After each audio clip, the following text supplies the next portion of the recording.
Yuk kita sekarang lanjutkan, kita punya tema hari ini tentang sukacita menabur Bapak Ibu. Sebentar lagi kita akan sama-sama melakukan acara pasar rakyat dan saya melihat FA sudah begitu antusias ya, bersemangat mempersiapkan acara pasar rakyat ini. Karena inilah persembahan gereja ini untuk kota Blora ini. Dan biarlah apa yang kita tabur untuk kota ini, kita akan menuai dengan berlimpah-limpah.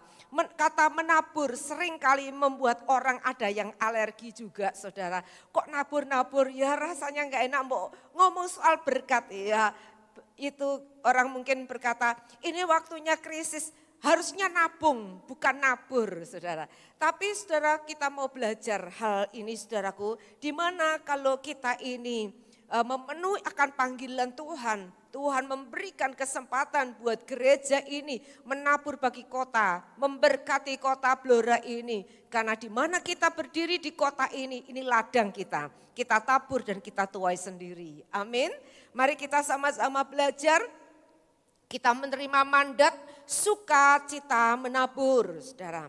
Seperti pujian yang kita naikkan tadi dalam Mazmur 126 ayat 5 dan 6. Kita akan baca sama-sama. Orang-orang yang menabur dengan mencucurkan air mata akan menuai dengan sorak-sorai. Orang yang berjalan maju dengan menangis sambil menabur benih pasti pulang dengan sorak-sorai sambil membawa berkas-berkasnya. Makna saudaraku di mana kita ini akan menuai dengan sukacita, dengan sorak-sorai, diawali dengan pengorbanan, diawali dengan air mata, diawali dengan rasa sakit saudaraku.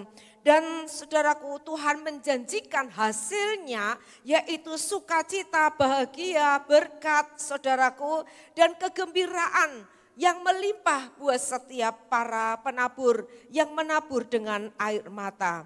Tuhan mengasihi orang yang menabur dengan sukacita. Tuhan itu senang dengan orang yang memberi dengan sebuah kerelaannya, dengan rasa kasih. Dan saudara kita semua tentu kita ingin saudaraku ya, apa yang kita lakukan itu boleh mendatangkan perkenanan di hati Tuhan. Kita mau menabur dengan iman, karena apa? Dikatakan orang benar itu hidup oleh iman.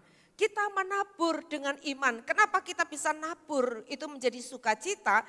Karena apa? Karena iman kita mengatakan bahwa apa yang kita tabur, kita sudah melihatnya dengan iman percaya. Itu yang akan kita tuai dengan berlimpah. Sebab itulah dikatakan ada orang yang menabur dengan mencucurkan air mata saudaraku. Tapi dia menuai dengan sukacita, dengan sorak-sorai. Saudara, menabur ini bukan sebuah beban, tapi menabur adalah sebuah kasih karunia. Sebab itu saudaraku, mari kita mau sama-sama memahami dan mengerti tentang makna daripada sukacita menabur. Apakah alasan sukacita menabur, saudaraku? Kita belajar tentang seorang pribadi Hana. Ya, sukacita menabur ini bisa kita lakukan kalau kita memiliki iman dan kedewasaan. Saudara, kita tentu ingin hidup kita selalu akan bertumbuh menjadi dewasa. Kita mau hidup kita ini sebagai orang Kristen, kita punya iman yang kuat, yang kokoh di dalam Tuhan. Sebab orang dikatakan Tuhan mencari orang-orang yang percaya kalau dia datang adakah iman saudaraku di hati saudara dan saya itu adalah sangat penting. Nah kita belajar tentang kisah Hana ini, dia memiliki sukacita menabur saudara. Dia adalah dikatakan seorang istri daripada Elkana. Ya. Elkana ini punya 2 istri. Yang satu namanya Hana, Hana ini dia mandul karena Tuhan menutup kandungannya, dia nggak punya anak. Yang satunya lagi namanya Penina dan Penina ini punya banyak anak. Setiap tahun Elkana mengajak seluruh keluarga besarnya ini ke bait suci di Silo. Untuk apa? Untuk sembahyang di sana, untuk memberikan korban di sana. Lalu saudaraku, Alkitab menceritakan tentang kisah ini bahwa setiap mereka ini pergi ke sana Penina itu selalu menyakiti hati Hana. Penina ini menghina Hana, merendahkan Hana. Sehingga Hana ini hatinya gusar, dia menjadi sakit saudaraku. Karena perlakuan daripada Penina ini. Saudara dikasih Tuhan, ketika mereka ini ada di rumah Tuhan. Kita mungkin berpikir ya, kalau pergi ke gereja ya seperti Hana ini. Dia disakiti, direndahkan, ya dia ini dilukai oleh Penina, madunya saudara. Apa yang dia lakukan? Dikatakan di sana Hana ini dia berdoa dengan menangis. Tapi saudaraku kita mungkin berpikir kalau kita jadi Hana, mungkin kita doanya saudaraku, Tuhan kiranya engkau membalas orang yang berbuat jahat. Tuhan kiranya engkau membuat saya lebih unggul daripada dia yang melakukan kejahatan. Tuhan kiranya engkau sendiri yang membuat dia bisa dipermalukan. Atau mungkin saudaraku kita mengatakan bahwa Tuhan sendiri engkau yang membalas orang yang menyakiti hati. Mungkin ada orang-orang yang doanya seperti itu. Tetapi Hana ini dia tidak berdoa yang sedemikian. Alkitab tidak menuliskan hal itu. Tetapi Hana ini sekalipun dia dihina, saudara dia direndahkan, dia tidak ingin membalas. Dia tidak mendoakan yang jahat, dia tidak mendoakan kutuk untuk Penina. Tapi ketika dia berdoa saudaraku, dia ini mencurahkan isi hatinya. Dia ingin melampiaskan isi hatinya kepada Tuhan. Dia merasakan memang itu sakit, tapi dia tidak mau menceritakan, melampiaskan, mencurahkan isi hatinya kepada Elkana maupun kepada siapapun. Bahkan Elkana pun tidak ngerti. Dia bertanya, kenapa kamu tidak mau makan? Kenapa mukamu muram? Ya, dia tidak mengerti bahwa Penina ini telah begitu menyakiti hati Hana. Tetapi saudaraku, Hana menangis di sana. Bukan karena benci, bukan karena dia ini sakit hati kepada Penina. Tetapi ketika dia ini mencurahkan isi hatinya kepada Tuhan. Melampiaskan segala hatinya ini kepada Tuhan. Dia ingin supaya Tuhan itu menjamah hatinya. Supaya Tuhan itu mengangkat semua lukanya, semua rasa sakitnya. Dia berdoa kepada Tuhan. Tuhan saya tidak berdoa untuk kecelakaan atau untuk berdoa yang tidak baik untuk musuhnya, untuk Penina. Tetapi saya berdoa Tuhan, jamalah hati saya Tuhan. Jamalah semua luka hati saya ini, rasa sakit ini. Dan saudaraku ketika Tuhan ini menjamah hatinya Hana, saudaraku, Hana tahu-tahu terbuka matanya. Dia melihat satu cara pandang yang berbeda. Saudaraku, tahu-tahu Hana bisa melihat tentang kepentingan Tuhan. Dia tidak melihat kebutuhan pribadinya, tapi dia melihat sebuah kepentingan Tuhan. Di Silo pada saat itu, yang melayani di bait suci adalah Hofni dan Pinehas, itu adalah anak daripada Imam Eli. Hofni dan Pinehas ini dikatakan, dia telah melakukan apa yang jahat di mata Tuhan. Dia hidup di dalam hawa nafsu. Dan Tuhan itu sakit hati dengan apa yang dilakukan oleh Hofni dan Pinehas ini. Dan sesungguhnya Tuhan sudah menolak mereka ini.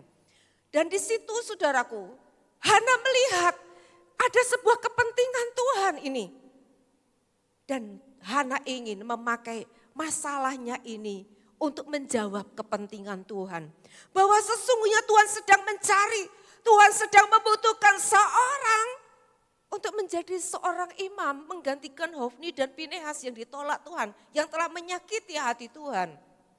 Oleh sebab itu, Hana ini dia mulai berdoa, saudaraku. 1 Samuel 1 ayat yang ke-11. Dia berdoa dan dia menaikkan nasarnya kepada Tuhan, berkata demikian. Kemudian bernasarlah ia katanya, Tuhan semesta alam, jika sungguh-sungguh engkau memperhatikan sengsara hambamu ini dan mengingat kepadaku dan tidak melupakan hambamu ini, tetapi memberikan kepada hambamu ini seorang anak laki-laki, maka aku akan memberikan dia kepada Tuhan untuk seumur hidupnya dan pisau cukur tidak akan menyentuh kepalanya. Hana berdoa, dia menangis, dia menabur benih, dia berdoa dan ingin supaya apa? Tuhan memberikan dia seorang anak laki-laki, saudaraku. Dan dia berkata apa? Jikalau Tuhan memperhatikan sengsara hambamu ini, dan engkau memberikan kepadaku ini seorang anak laki-laki, aku akan mempersembahkannya, aku akan memberikannya untuk Tuhan seumur hidupnya. Dan pisau cukur tidak akan menyentuh kepalanya. Biarlah dia menjadi seorang nasir Allah, seorang yang dipakai Allah, tinggal di rumah Allah. Hana bisa melihat kepentingan Tuhan di sana. Dan Hana yang tidak memiliki anak, tapi dia ingin nabur, dia ingin memberikan itu. Biar masalah, dia berkata, masalahku ini. Dia mengabaikan masalahnya sendiri, kebutuhannya, kepentingannya. Tapi dia lebih mengutamakan kepentingan Tuhan. Rumah Tuhan sedang membutuhkan seorang imam. Rumah Tuhan sedang membutuhkan seorang nabi, seorang pelayan yang takut akan Tuhan. Saudaraku dikasih Tuhan, seringkali kita ini mungkin selalu memikirkan, saya masih butuh, saya masih bergumul. Kita memiliki begitu banyak kebutuhan, keperluan. Hana bisa saja dia mengasihani dirinya.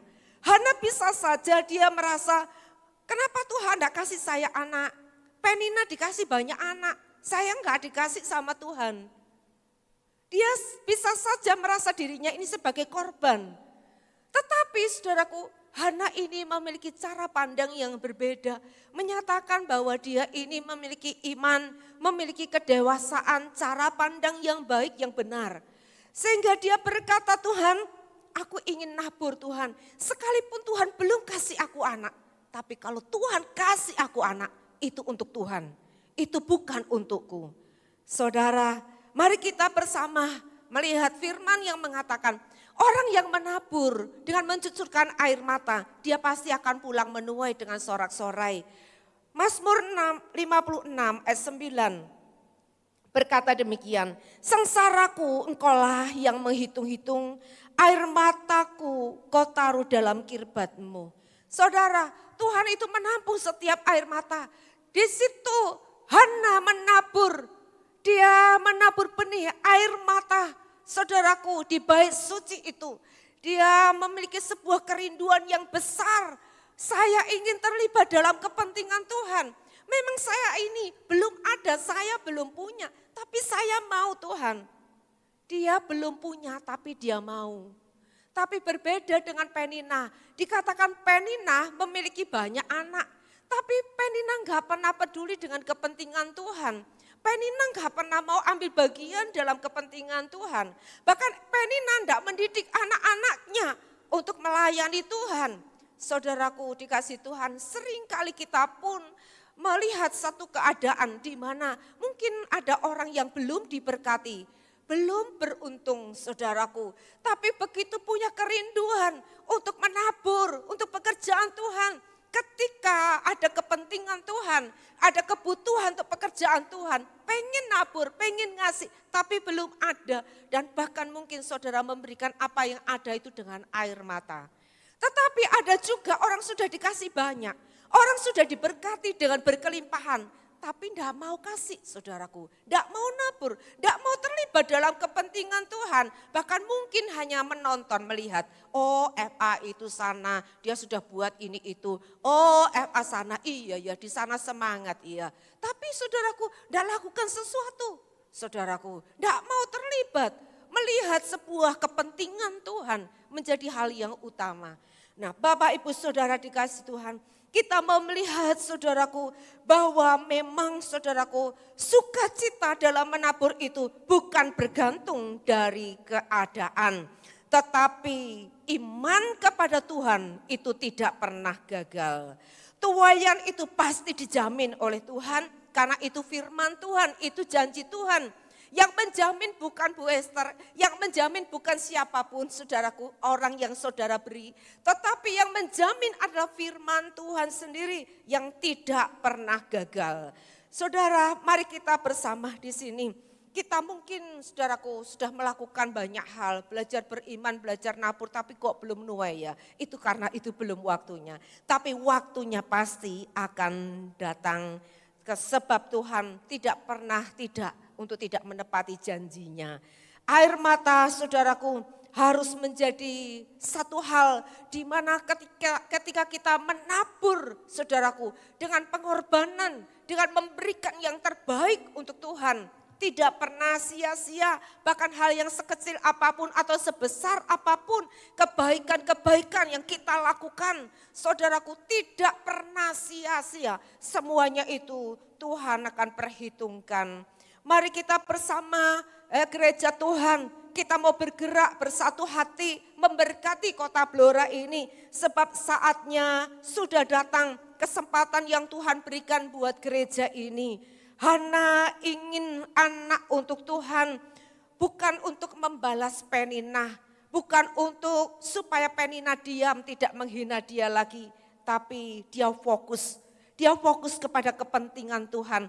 Bahkan dia tidak fokus kepada dirinya sendiri, tapi dia fokus ada sebuah kepentingan Tuhan. Mendahulukan Tuhan, mencari kerajaan Allah dan kebenarannya, mengejar perkenanan Tuhan, menyenangkan hati Tuhan. Itu menjadi fokus kehidupan Hana. Sebab itulah Hana tidak mempertahankan, ya, tapi dia mempersembahkan itu untuk Tuhan. Dan Tuhan ini mendengar doa Hana, Bapak Ibu Saudaraku. Doa taburan air mata itu diperhitungkan oleh Tuhan. Dan itu sungguh menyenangkan hati Tuhan. Hana selalu berkata, Tuhan, Engkau kalau keberikan aku anak, bahkan ketika dia mulai mengandung, dia selalu taburkan hal yang baik. Dia selalu katakan, Tuhan, ini bukan untukku Tuhan, anak ini untukmu Tuhan. Tuhan jaga, Tuhan berkati anak ini. Dia selalu juga memberkati anak ini sejak dalam rahimnya. Sehingga anak ini lahir, dia menjadi seorang Samuel, saudaraku, yang dipersembahkan kembali di rumah Tuhan. Dia diserahkan kepada Imam Eli di sana. Dan saudara lihat apa yang terjadi, saudaraku, bahwa Samuel ini, saudaraku, dia menjadi seorang imam, seorang nabi dan hakim pada masa itu. Dan hidupnya ini masuk di dalam satu sejarah besar untuk Israel, untuk rencana Allah. Dia boleh mengurapi raja Israel yang pertama Saul dan yang kedua yaitu Daud. Begitu luar biasa, nama Hana tertulis di dalam Alkitab memberikan sebuah warisan dan teladan buat kita sampai hari ini dari generasi kepada generasi. Karena Hana ini melakukan tepat apa seperti yang Tuhan mau. Saudaraku, mari kita semua bersama-sama mempersiapkan diri kita masing-masing. Bisakah kita, rindukah kita memberikan hal yang terbaik yang bisa kita lakukan saudaraku untuk Tuhan.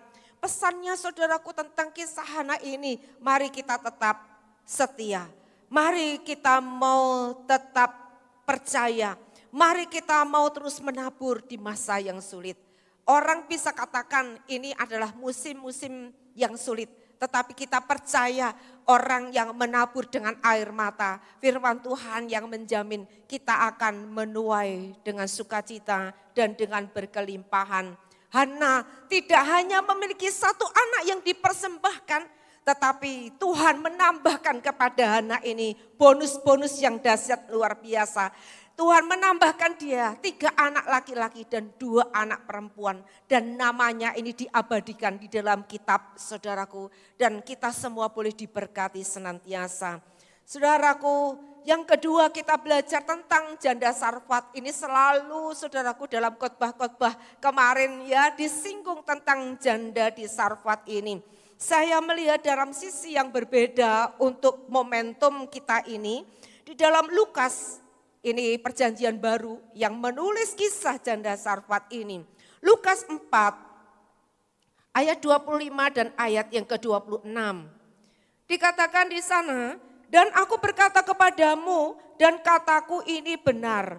Pada zaman Elia terdapat banyak perempuan janda di Israel ketika langit tertutup selama 3 tahun dan 6 bulan, dan ketika bahaya kelaparan yang hebat menimpa seluruh negeri. Tetapi Elia diutus bukan kepada salah satu seorang dari mereka, melainkan kepada seorang perempuan janda di Sarfat di tanah Sidon. Alkitab ini mencatat begitu jelas, saudaraku. Di Israel itu banyak janda. Orang Israel disebut orang pilihan. Dan Elia tidak jauh, dia ada di sana. Tapi firman Tuhan berkata, tapi Elia diutus bukan kepada salah satu dari janda-janda yang ada di Israel itu. Tapi Elia ini diutus, dikatakan kepada seorang perempuan janda di Sarfat di tanah Sidon. Saudaraku. Saya melihat dari sisi bahwa itu merupakan satu pilihan Tuhan. Satu kasih karunia Tuhan, penetapan Tuhan yang tidak bisa diganggu gugat. Lalu 1 Raja-Raja 17 ayat 9. Bersiaplah pergi ke Sarfat yang termasuk wilayah Sidon dan diamlah di sana. Ketahuilah aku telah memerintahkan seorang janda untuk memberi engkau makan.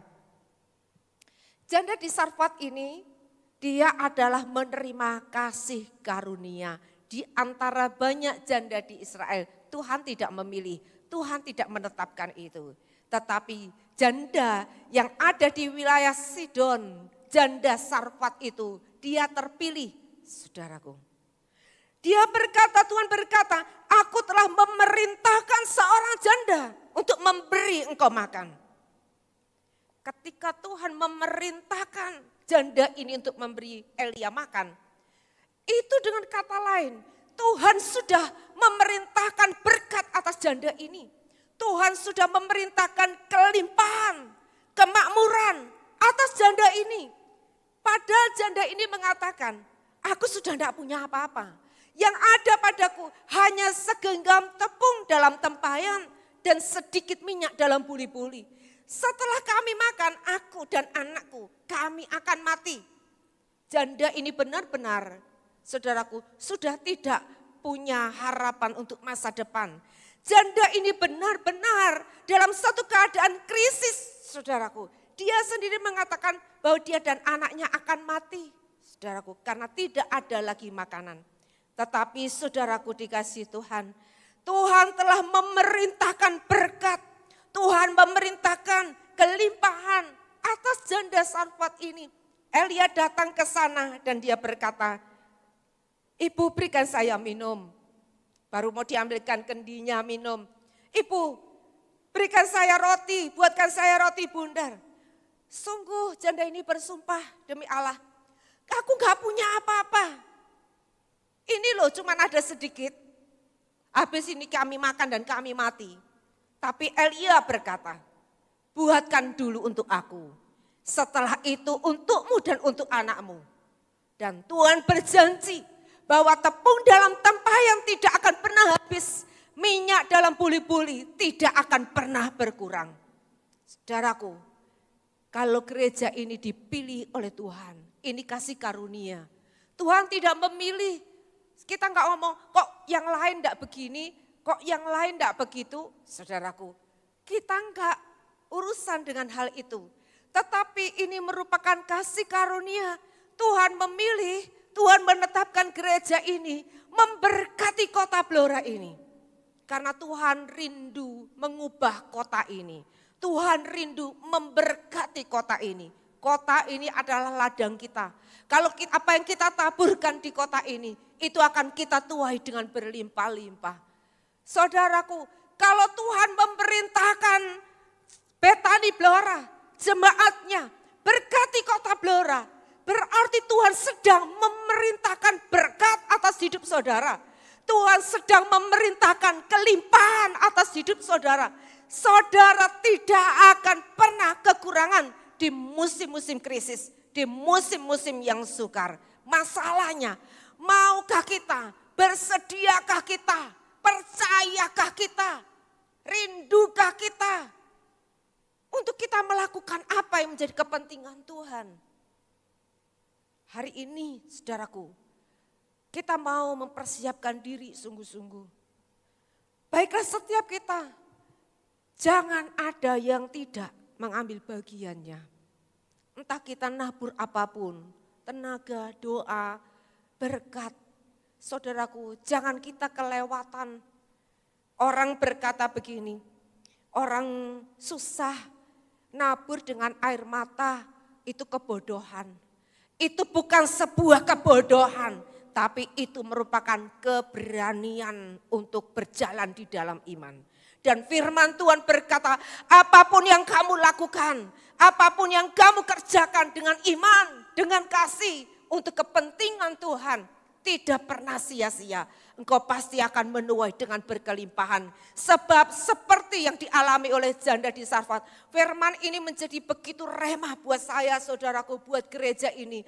Bahwa Tuhan berkata, aku telah memilih dan menetapkan gereja ini, saudaraku, Betani Blora, untuk memberkati kota Blora ini. Sebab aku telah memerintahkan berkat, aku telah memerintahkan kelimpahan. Engkau tidak akan pernah kekurangan satu apapun yang baik. Hukum dunia, saudaraku, mengatakan musim krisis itu nabung. Tapi hukum kerajaan Allah berkata di musim krisis itu nabur, bukan nabung. Saudaraku, hari Minggu kemarin Pak Lukas mengajar kita bagaimana Ishak di masa kelaparan, di musim krisis kekeringan, Tuhan berkata nabur. Dan apa yang terjadi ketika kita melakukan dengan perintah Tuhan, saudaraku, dikatakan Ishak menuai 100 kali lipat. Bahkan dikatakan kian hari kian kaya dan menjadi sangat kaya. Maukah kita ini menjadi penabur-penabur yang murah hati? Maukah kita ini menjadi orang-orang yang memegang kunci-kunci ekonomi kerajaan Allah. Untuk menjadi berkat, dipakai Allah, dipercayai oleh Allah. Menjadi penabur, menjadi pemberi yang murah hati penuh dengan kasih. Saudaraku, kalau kita dibukakan dengan firman, seperti Hana, ketika Hana dijamah hatinya, dia berubah. Dia melihat dari satu sisi yang berbeda, untuk kepentingan Allah itu lebih utama. Untuk kepentingan Allah itu yang harus aku kejar, itu yang harus menjadi fokusku. Menabur dia dengan mencucurkan air mata, dengan nasarnya saudaraku, dan dia menggenapinya. Apakah dia rugi? Dia tidak pernah rugi. Tuhan mengembalikan dengan berlimpah-limpah, namanya diangkat tinggi, dia diberkati dengan luar biasa. Saudaraku, oh dia melahirkan sebuah generasi yang mencatat, oh saudaraku, sebuah hal yang luar biasa saudaraku dalam sejarah Israel. Saudaraku, rencana Tuhan, saudaraku, digenapi dalam kehidupannya. Mari kita semua mau belajar Bapak Ibu, saudaraku dikasih Tuhan. Ayo kita persiapkan diri kita mau memberkati kota ini. Sebab berkat itu sudah ada, urapan itu sudah ada. Tuhan sudah memerintahkan. Masalahnya saudaraku, seberapa besar kita mempersiapkan diri. Seberapa besar kapasitas kita untuk siap menerima itu. Seberapa besar juga taburan saudara untuk kota ini. Sebesar itu juga Tuhan mempersiapkan kapasitasmu untuk menerima berkat dan kelimpahan yang datang daripada Tuhan. Saya ingin katakan saudaraku, jangan kita kelewat momentum ini. Jangan kita menjadi bodoh karena kita tidak mengerti. Tapi baiklah setiap kita menangkap satu hal saudaraku, ini kesempatan.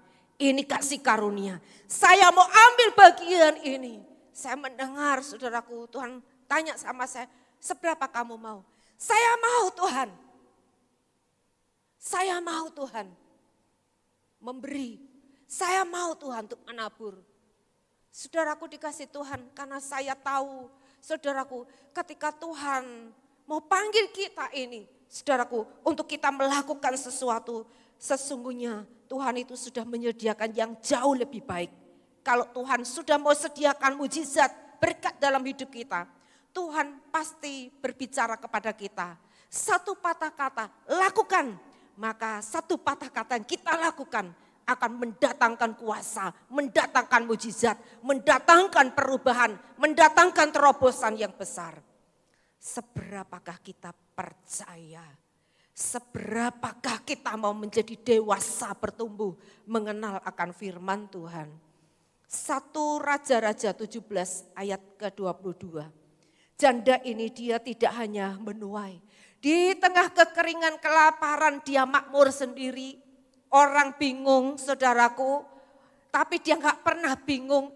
Karena apa? Tepung dan rotinya nyumber terus saudaraku. Selalu ada dalam pemeliharaan Tuhan. 3 tahun 6 bulan aman. Tidak kerja, tidak apapun. Saudaraku dia aman dipelihara Tuhan. Saya tidak katakan saudara gak usah kerja nanti setelah nabur. Harus kerja lebih keras lagi. Amin. Karena apa? Kita percaya kita diberkati, dibuat Tuhan menjadi sukses. Dalam keadaan ini saudaraku, dia tidak hanya menuai pemeliharaan Tuhan yang luar biasa. Tetapi ternyata janda ini dia juga mengalami mujizat yang ajaib saudaraku. Anaknya mati dan dibangkitkan kembali. Saudara, dalam 1 Raja-Raja 17 ayat 22 dan 23. Dia berdoa, dia panggil Elia, ini anakku mati. Kamu berdoa untuk anakku. Dan dikatakan Tuhan mendengarkan permintaan Elia itu. Dan nyawa anak itu pulang ke dalam tubuhnya. Sehingga ia hidup kembali. Elia mengambil anak itu. Ia membawanya turun dari kamar atas ke dalam rumah. Dan memberikannya kepada ibunya. Kata Elia, ini anakmu, ia sudah hidup. Saudara, Tuhan itu mengasihi penabur. Tuhan itu mengasihi orang yang mau taat, dengar-dengaran suara Tuhan. Dia tidak hanya mengalami kelimpahan, tapi ada banyak perkara yang kita perlukan selain uang. Mungkin rumah tangga saudara mengalami kematian, tidak harmonis lagi. Orangnya ada, tapi saudara sudah kehilangan orang itu. Bisnis saudara mungkin mengalami kematian. Pelayanan mengalami kematian. Kesehatan mungkin mengalami kematian. Saudaraku, ini masalah. Kita perlu mujizat. Saudara, anak ini dikatakan dia dibangkitkan kembali. Rohnya kembali kepada anak ini. Kayak San. Rohnya sudah keluar dari tubuhnya. Dia bisa lihat tubuhnya, digeret sana, digeret sini, dibawa sana, dibawa situ. Tuhan itu sudah bicara banyak kepada dia. Kalau rohnya bisa kembali ke tubuhnya, hari ini dia bisa berdiri di tempat ini. Karena dia dibangkitkan lagi sama Tuhan. Saudaraku, apa roh kematian apa yang ada dalam kehidupan kita? Tuhan berkuasa membangkitkan kembali. Rumah tanggamu keharmonisannya dibangkitkan kembali. Ekonomimu, bisnismu yang alami kematian dibangkitkan kembali. Pelayanan yang mengalami kematian dibangkitkan kembali. Tuhan tuh melihat setiap taburan. Apakah kita masih mengasihi Tuhan? Apakah kita mau sungguh-sungguh dengan Tuhan? Kristen jangan cuma KTP. Kristen jangan cuma asal-asalan. Percuma kita rugi, kita jadi orang Kristen. Jadi orang Kristen kita harus serius, sungguh-sungguh, fokus. Kita mau jalan dengan yang supranatural itu karena Allah kita Allah supranatural. Kalau enggak saudaraku, apa bedanya kita dengan dunia? Saudara, kalau ini janda di Sarfat ini, dia mau mikir dengan logika, cara manusia, cara duniawi. Long sudah tinggal sedikit kok diminta, wes tak makan dewe, habis itu mati ya sudah mati. Ya itu akan terjadi seperti apa yang dia katakan, apa yang dia pikirkan. Tapi karena dia mau taat lakukan, dia percaya, beri dulu, kamu tidak akan pernah kehabisan. Kamu tidak akan pernah kekurangan, kamu tidak akan pernah mati kelaparan. Sebab Tuhan sudah memerintahkan berkat atas hidupmu. Saya percaya urapan berkat sedang turun atas gereja ini. Kita adalah penabur-penabur yang murah hati. Yang akan menabur dengan penuh sukacita. Amin. Haleluya. Kita jangan susah saudaraku kalau kata menabur. Kita harus antusias. Seorang petani menunggu masa dia bisa menabur. Tunggu, kalau hujan belum turun ditunggu-tunggu. Waduh, ini masa ketiganya kok lama. Kepengenan cepat hujan supaya bisa nabur. Karena kalau dia nabur, dia tahu pasti dia akan tuai. Bapak, Ibu, Saudaraku dikasih Tuhan. Ayo kita mau sambut bersama-sama pekerjaan besar yang sedang menunggu ini. Kita mau kerjakan gawe ini rame-rame bersama-sama berdiri atas kota ini. Berdoa menangis atas kota ini. Dan kita mau berkati, kita mau taburi kota ini. Biarlah kota Blora ini menjadi berubah saudaraku. Kota ini diperdamaikan dengan Tuhan. Kota ini menjadi kota yang diperkenan oleh Tuhan. Ada anak-anak Tuhan yang taat melakukan kehendak Tuhan. Untuk berdiri dan memberkati kota ini. Kota ini tidak akan pernah menjadi miskin lagi. Biarlah Blora ini boleh diangkat dan diberkati oleh Tuhan. Ayat yang terakhir Yesaya 43 ayat 13. Saya undang song leader singer, pemain musik. Yesaya 43 ayat 13. Dan seterusnya aku tetap dia dan tidak ada yang dapat melepaskan dari tanganku. Aku melakukannya, siapakah yang dapat mencegahnya? Saudaraku, kita punya Tuhan pembuat mukjizat. Kita punya Tuhan, Dia yang berkuasa atas segala sesuatunya. Apa yang difirmankannya tidak akan pernah kembali dengan sia-sia. Dan Tuhan berkata, jikalau aku berkehendak melakukannya, siapa yang dapat mencegahnya? Saudaraku, Tuhan berkehendak atas setiap kita. Melakukan segala sesuatu yang sudah Dia rencanakan, yang Tuhan telah siapkan. Oleh sebab itu tidak ada seorang pun yang bisa mencegahnya. Kalau Tuhan berkehendak melakukan mukjizat, saudaraku, mengangkat hidup saudara, siapa yang dapat mencegahnya? Kalau Tuhan memberkati engkau sehingga engkau bisnismu dibuat menjadi semakin besar, siapa yang dapat mencegahnya? Tidak ada orang yang bisa melawan dan menghalangi kemajuan berkat-Mu. Amin. Amin. Sebab Tuhan ada di pihak kita. Tuhan bersama kita. Tuhan yang berkehendak untuk melakukannya. Dan kita percaya saudaraku, kehendak Tuhan pasti jadi buat setiap kita. Mari kita semua siapkan hati kita. Bersemangatlah kita melayani Tuhan. Bersemangatlah kita memberkati kota Blora ini. Kita akan melihat Blora ini akan diubahkan oleh Tuhan. Kita semua penabur-penabur benih. Kita semua orang-orang yang mau nabur dengan murah hati. Bahkan orang-orang yang nabur dengan mencucurkan air mata. Kita sebab kita berdiri dengan iman, dengan percaya. Kita sedang menangkap sebuah pewahyuan yang ilahi. Gereja ini mengalami kunjungan ilahi. Tuhan sedang bicara, saudaraku. Tuhan sedang melawat gereja ini. Tuhan ingin mengubahkan setiap kita. Seperti saya katakan, saya sebagai seorang gembala, saya seringkali terus berdoa. Tuhan, jangan ada yang kekurangan, jangan ada orang miskin di sini. Kiranya semuanya itu diberkati oleh Tuhan. Namanya pendeta tidak bisa berbuat apa-apa, cuman bisa berdoa. Dan saya mengajak Bapak Ibu Saudara, dengar dan lakukan, dengar dan lakukan. Maka engkau pasti akan menuai, engkau pasti akan menikmati janji-janji Tuhan digenapi buat setiap kita. Kita membutuhkan Dia, hadirkan Dia dalam hidup kita. Jadikan Dia Allah yang berdaulat dalam hidup kita. Hidup kita ini tidak ada arti apa-apa saudaraku ya. Tapi karena Tuhan yang memilih itu kasih karunia. Kita hanya mau dengar dan mentaati apa yang menjadi perintah Tuhan. Kita semua pasti akan menuai dengan sorak-sorai. Katakan sukacita menabur.